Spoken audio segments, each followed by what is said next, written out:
नमस्कार, मैं निहारिका किसले। आशा करती हूँ आप सभी ठीक होंगे, खुश होंगे। तो आज है सावन का महीना का पहला दिन। तो आप सभी को सावन की हार्दिक बधाइयाँ।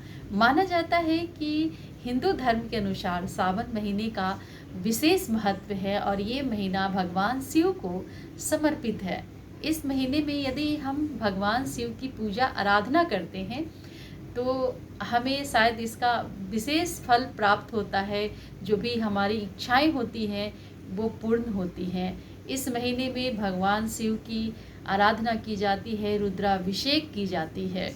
अगर कुमारी कन्याएं भगवान शिव को पूजा करती है तो उन्हें एक अच्छा वर की प्राप्ति होती है, और जो वैवाहिक स्त्रियां हैं वो यदि शिव की पूजा करती हैं तो उनका जो वैवाहिक जीवन है वो सुखमय होता है और उनकी पत्नी की उम्र जो है शायद बहुत लंबी हो जाती है, बहुत ही सुखमय जीवन व्यतीत करते हैं। तो आज हम बात करेंगे भगवान शिव की शक्ति का, कि भगवान शिव की शक्ति है क्या। तो भगवान शिव की जो है वो केवल एक देवता के रूप में नहीं जाने जाते, बल्कि संपूर्ण ब्रह्मांड के ऊर्जा के रूप और संतुलन के प्रतीक माने जाते हैं। माना जाता है कि इनका जो स्वरूप ही नहीं, इनके अंदर जो है शक्तियाँ छुपी हुई हैं। ये केवल धार्मिक नहीं बल्कि गहरे आध्यात्मिक और जीवन दर्शन से जुड़े हुए हैं। तो आज हम शिव की शक्ति को उनके 5 जो मुख्य ये रूप हैं, मुख्य बिंदु हैं, जिसके वजह से भगवान शिव को लोग जानते हैं। जैसे तांडव उनका जो है, जब गुस्से में आते हैं तो तांडव नृत्य के रूप में माने जाते हैं कि बहुत अच्छा तांडव करते हैं शिव। उनकी ध्यान की मुद्रा जो है वो भी बहुत कुछ सिखाती है। और तीसरी बात, उनका जो तीसरा नेत्र है वो भी हमें बहुत कुछ सिखाती है। और 2 और बिंदु हैं, तो हम इसे विस्तार से जानेंगे कि क्या है इनके प्रमुख बिंदु जो हैं भगवान शिव के, जो हमें बहुत कुछ सिखाती है। तो पहला जो हम बात करते हैं तांडव की, तो परिवर्तन और पुनर्जन्म की शक्ति है। शिव का तांडव नृत्य सिर्फ विनाश का प्रतीक ही नहीं है, बल्कि वो हमें सिर्फ तबाही नहीं, हमें पुनर्निर्माण की शुरुआत बताते हैं। अब जैसे उदाहरण में मान लीजिए कि हमारे जीवन में कुछ टूट गया है, जैसे कुछ रिश्ते, कैरियर और उम्मीद। तब शिव का ये जो तांडव नृत्य है हमें सिखाती है कि टूटना ही अंत नहीं है, बल्कि ये नई शुरुआत का द्वार है। शिव कहते हैं कि जो टूट रहा है जरूरी नहीं कि वो बुरा है, बल्कि नई राह और नई दिशा के लिए जो छूट रहा है वो अच्छा है, सही है।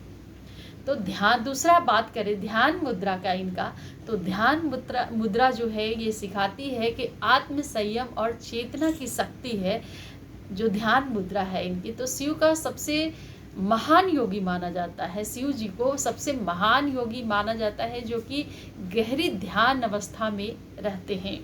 अर्थात सबसे बड़ी शक्ति अपने मन को बस में करना। इनका ध्यान मुद्रा सिखाता है कि आपकी सबसे बड़ी शक्ति है जब आप अपने मन को बस में कर लेते हैं, मन को जीत लेते हैं।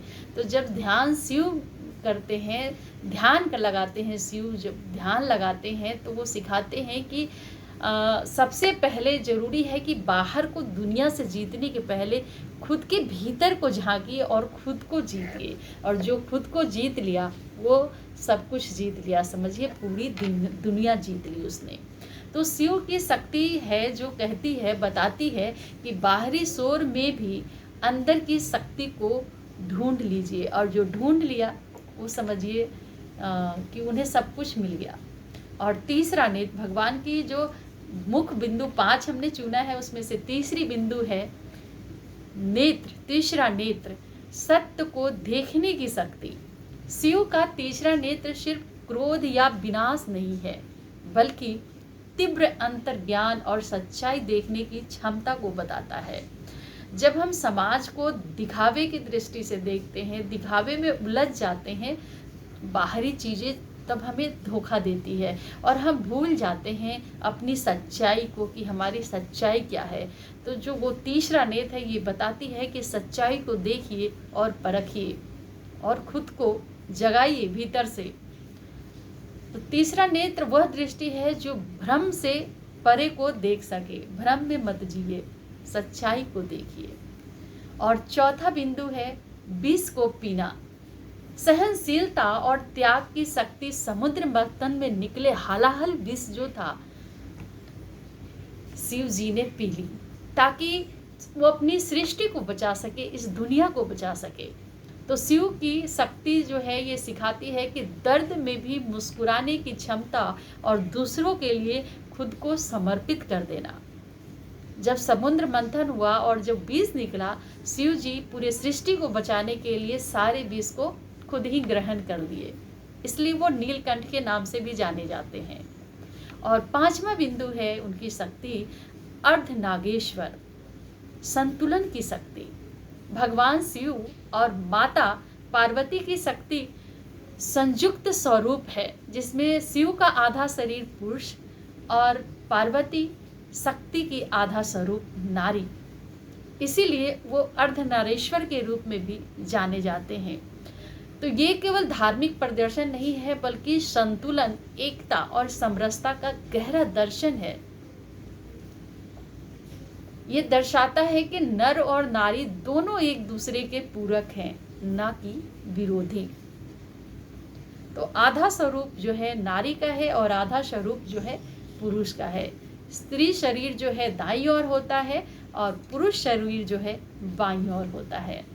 तो ये है शिव की 5 शक्तियाँ जो हमें बहुत कुछ सिखाती है। इससे सीखने की बात है तो शिव हमें सिखाते हैं कि विनाश में भी सृजन है, शांति में भी ताकत है, और जो त्याग है करता है उसमें भी वो विजय पाता है।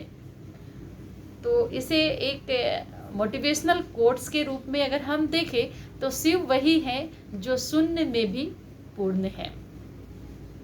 शिव वही है जो शून्य में भी पूर्ण है, और अपने भीतर जो उतर जाए, जो खुद को अपने भीतर उतार ले, वो स्वयं शिव हो जाता है। तो ये है शिव की 5 शक्तियाँ जो हमें बहुत कुछ सिखाती है। इससे हम सिर्फ आध्यात्मिक नहीं, अगर देखें तो इनके रूप से हम बहुत कुछ सीख सकते हैं और आगे जीवन में कुछ कर सकते हैं, पा सकते हैं। तो शिव सिर्फ शिव की शक्ति ही नहीं है, बल्कि वो हमारे ब्रह्मांड की ऊर्जा हैं, संतुलन के प्रतीक हैं वो।